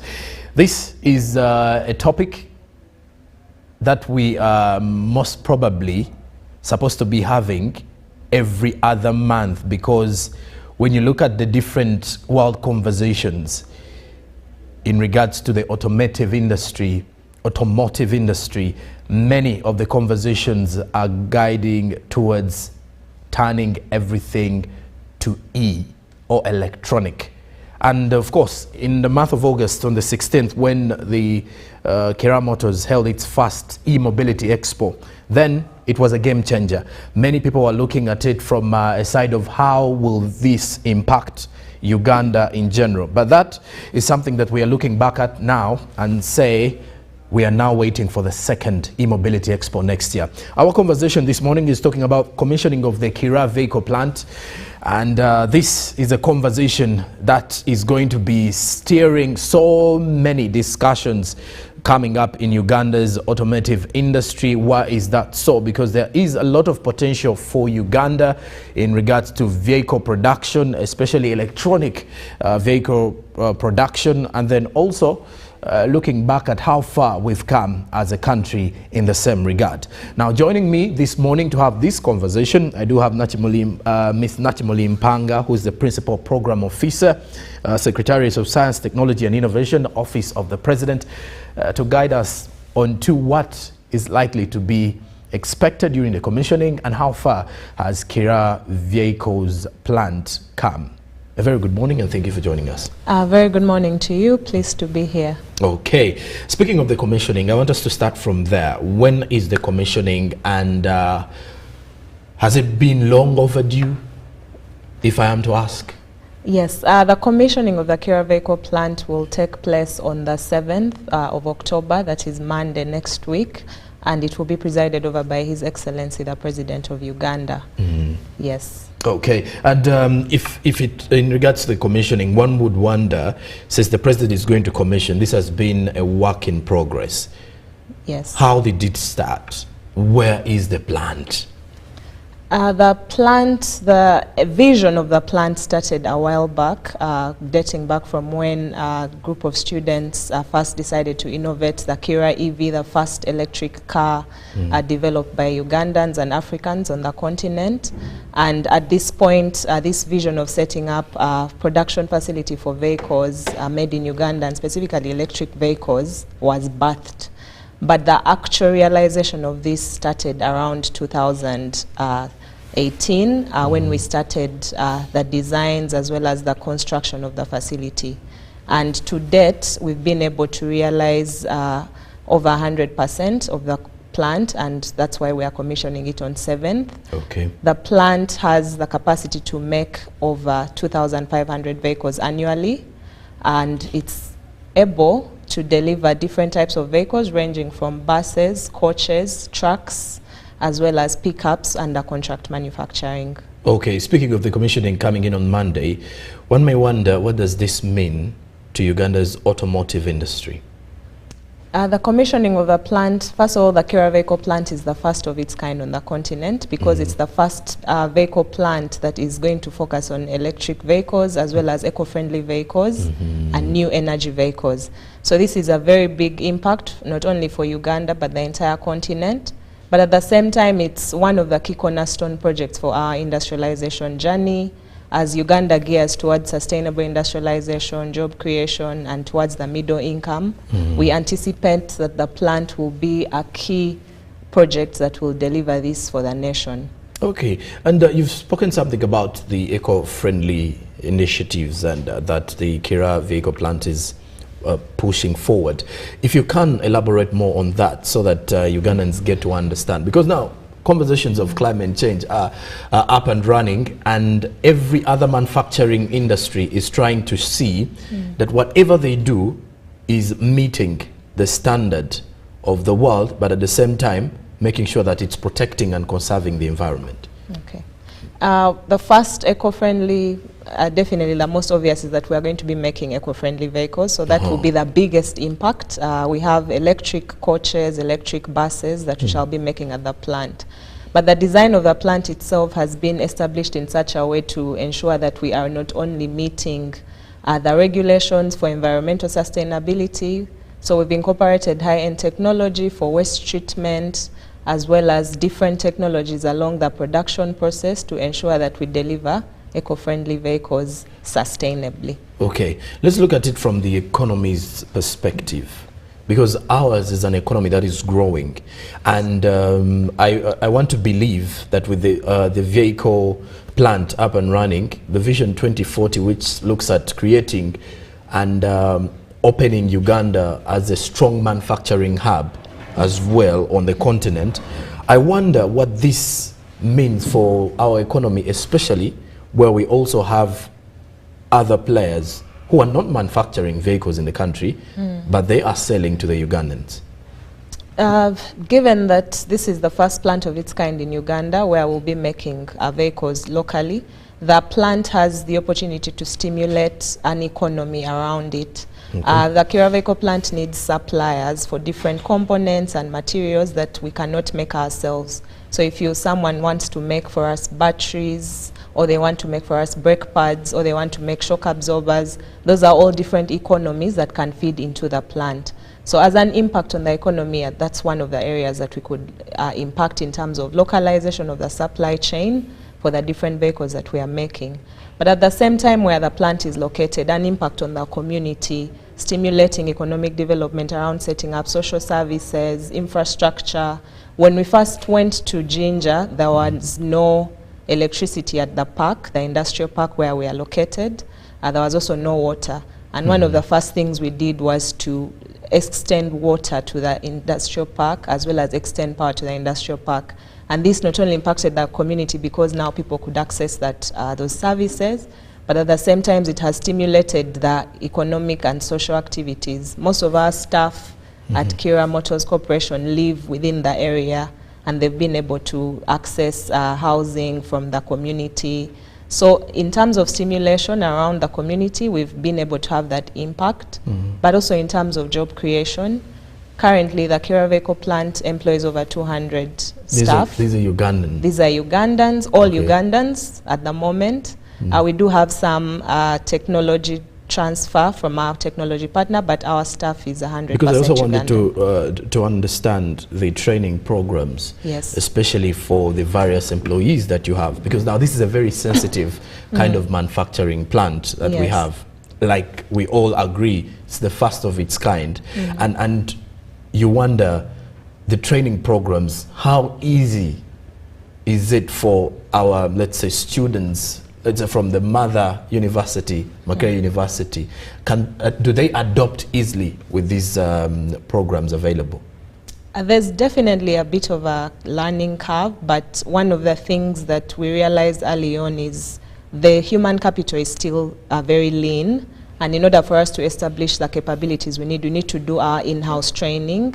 And we are running several programs. We have a graduate training program as well as undergraduate training program and an internship program where we get source from universities including Makerere University, Chambogo, Mara University, all the different universities in the country, and we offer at least 30 students a year on the minimum internship, either through graduate membership or graduate research associateship.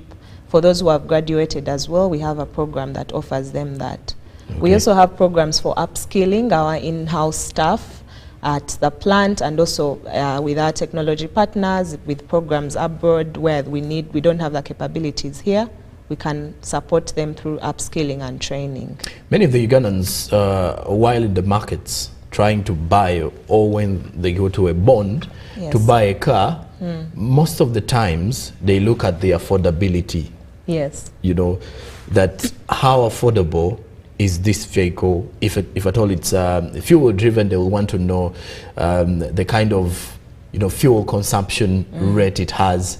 Now, from the side of Kira Motors, one may wonder how affordable are these coaches and buses, because we've already seen some on the market, or some on the Ugandan roads, other government agencies, and then other departments are also having some of these coaches and buses. One may wonder though, how affordable are they for an individual to purchase? Yes. So the affordability comes in two different ways. There's at the point of purchase, we offer you different financing mechanisms where you can be able to pay for the vehicle in installments over a certain period of time depending on your capability. But we've also established partnerships with commercial institutions and banking institutions to see how we can ensure that the product is more affordable for a layman or a businessman who wants to purchase these products for their business. On that point of operation or total cost of ownership, the electric buses are at least 40% and from 40% to 60% cheaper to operate and own than the internal combustion engine vehicles. So when you look at that holistically, you can say that they are very competitive with the current products on the market. Every financial year, the Uganda Revenue Authority is always having a target to mobilize for taxes. 32 trillion Ugandan shillings for this financial year. Now, one may wonder, what is the future prospect of Kira Motors? Because on Monday, when the vehicle plant is commissioned, one will definitely know that maybe by 2030, this is the capacity that Kira Motors wants to reach at. Yes. So what is yours like? I'll start with currently the capacity we have. Right now we have capabilities to manufacture over 2,500 buses a year, vehicles a year actually, including other types of vehicles. We have a body shop where we do parts manufacturing for some of the components on the vehicle. Then we have a paint shop, state of the art. We have a chassis line and integration line. We also have a trim line and assembly line where we integrate interior components and other powertrain components into the vehicle. And then we have the quality inspection and testing facility, as well as a test track that's at least 1 kilometer long, where you can test the vehicle before you send it out to the market. Now, this installed capacity allows us to make 2,500 vehicles a year. But in terms of future prospects, we anticipate the plant, in terms of size, it's capable of being scaled up to make over 5,000 vehicles a year. And we hope that by 2030, that's something that will already be achieved. Are we looking at exporting the majority, or only downsizing onto the Ugandan market? We are looking at making money. So one of the things one of the things we want to do is definitely target our domestic market as the first entrance and uptakers, but expanding beyond that, because we realize that the market is not just in Uganda but on the entire continent.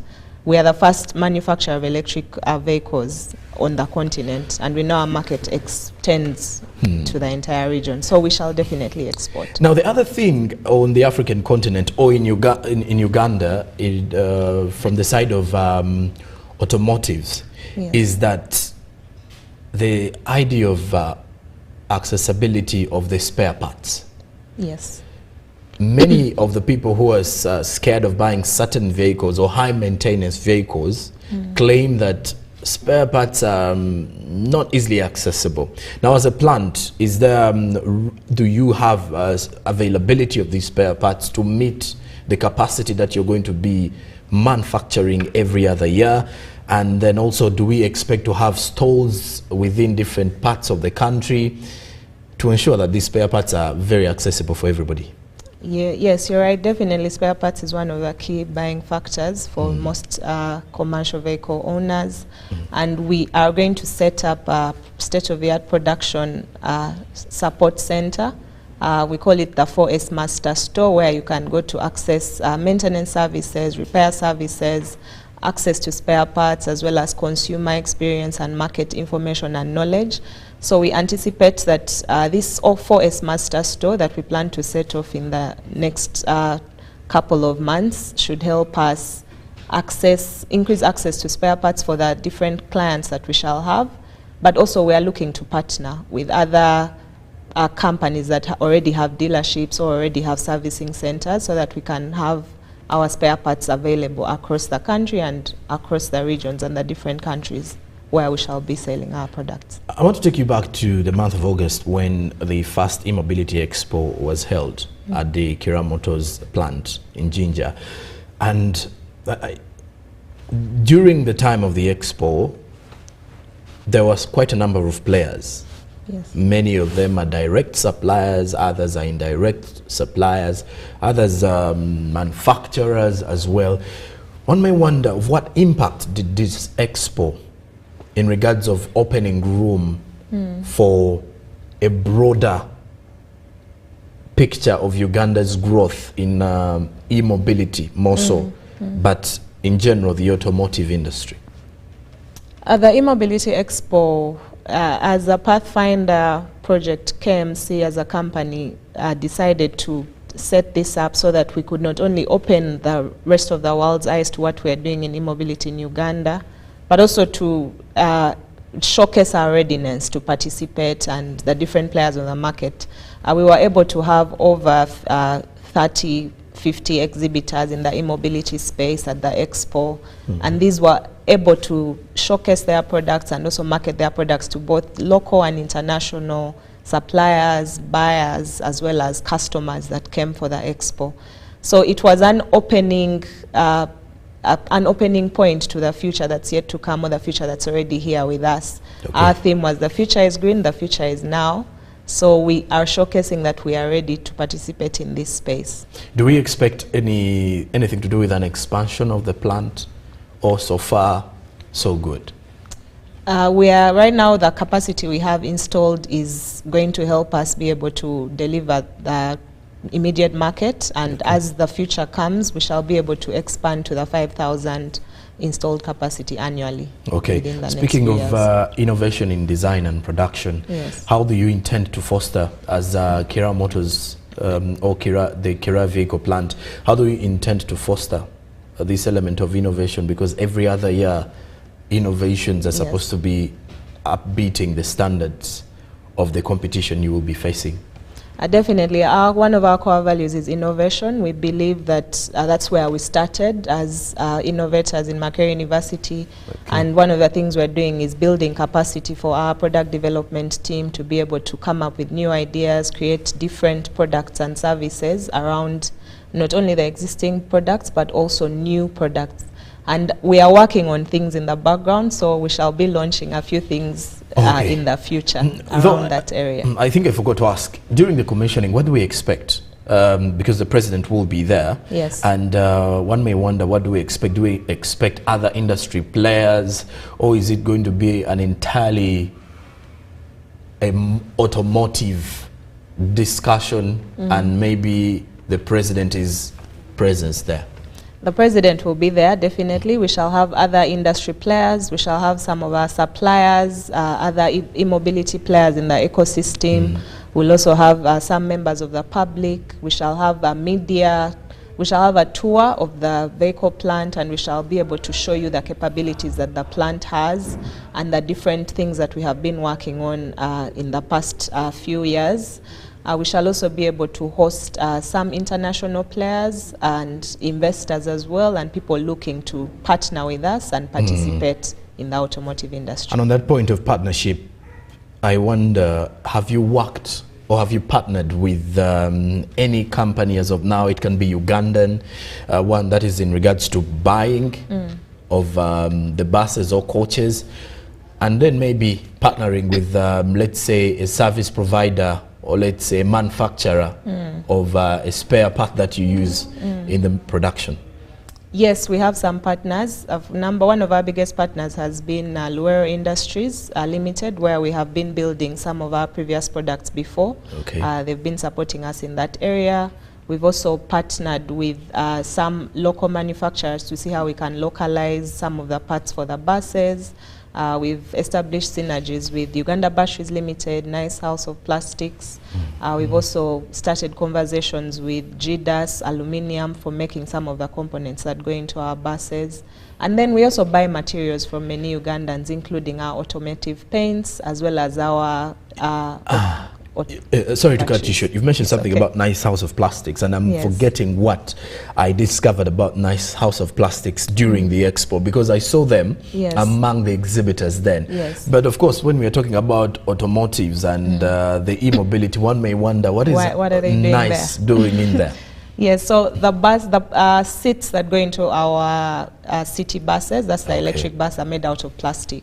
So we are talking to them to see how we can localize that here so that all those seats are made locally in the country. So that's the partnership we are setting up, as well as other plastic components that we use. And let's look at some of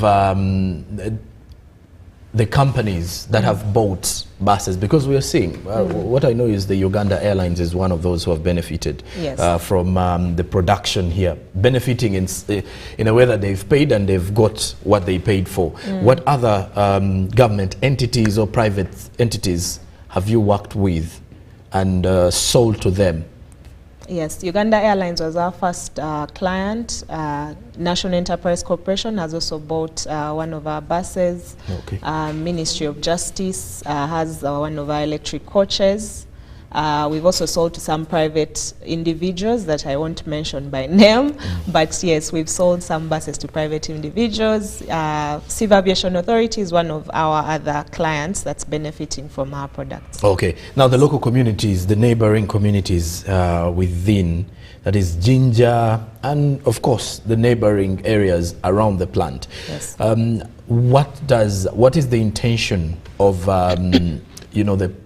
of Kira Motors in general to ensure that they get in sync with what is being produced within, and the importance or the significance it has on them? Their community. We've been doing some work to ensure that the community is supported but also participates in the development of the industry. Right from the start, during the construction phase, we were hiring at least 200 local community members during the construction. But even now, we are seeing how to set up an ecosystem around the plant where you have different services provided by the local community, especially social services, support services to the plant. But at the same time, this plant will create, we anticipate that in the short term, at least 900 jobs. And when we are at full production capacity of 5,000, over 2,000 jobs. So many of those jobs will go to the local community. And yet it's at this point where we are now starting programs of how do we train and inculcate the local community into participating in this space. All right. Yes. Now, as we're summing up with our conversation, I would like to hear from you, in your parting shots, some of the things we might have left out in the discussion that you feel the viewer should know, or a Ugandan should know out there about the Kira vehicle plant, and then also Kira Motors in general.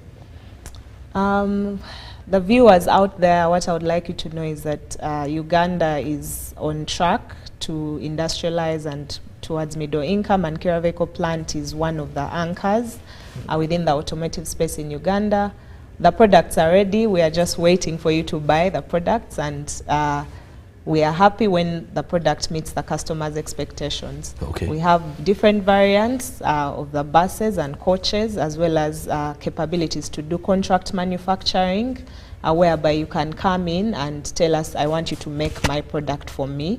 It's not necessarily our product, but you want us to make it for you. We also offer those services. We also offer engineering services for design of vehicles, as well as manufacturing facilities for automotive companies. Okay.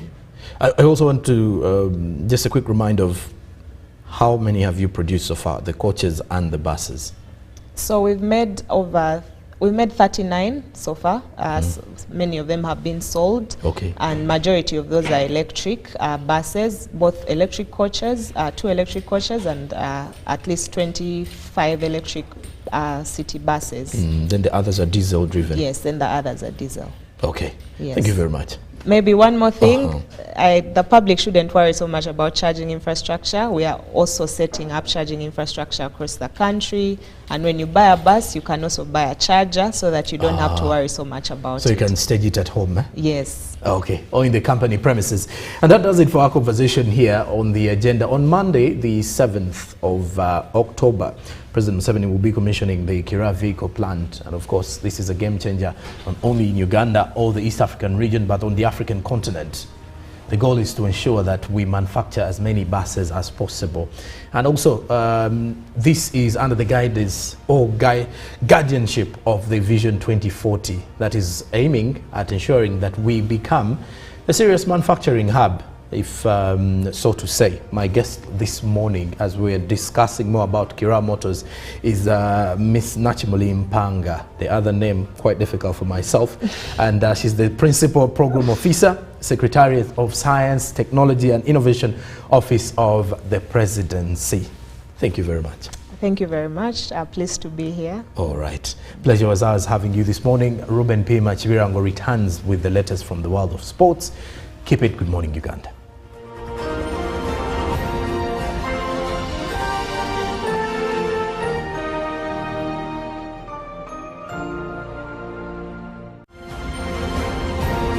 Live from UBC Studios in Kampala, this is Good Morning Uganda. Pick of the day on UBC. He expected me to die like within the first 2 years. Out of the blue, the child will get pains, especially in the wrists. And this happens commonly when children are starting to walk. Was brought to you by You can now get all the Chibuzi out with MTN voice bundles. Call all networks. Kubei Dondoro. Buy a 25-minute voice bundle for only 1,000 or buy any daily voice